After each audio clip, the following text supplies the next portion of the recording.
Luizinho. Luizinho, bola na linha de fundo, Thiago Feltri cruzou, Bruno Duarte!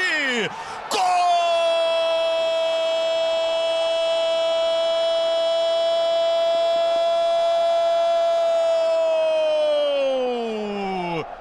Da Portuguesa! Bruno Duarte! Do próximo da jogada, marcou o pênalti, vamos ver, olha. Bruno Nazário, aí chega o Amaral para tomar a bola do Bruno Nazário, consegue.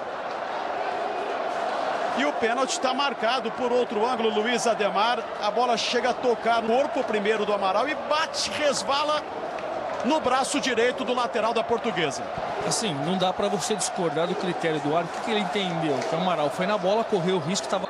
Fumagalli autorizado para a cobrança do pênalti. Partiu, Fumagalli, pé direito.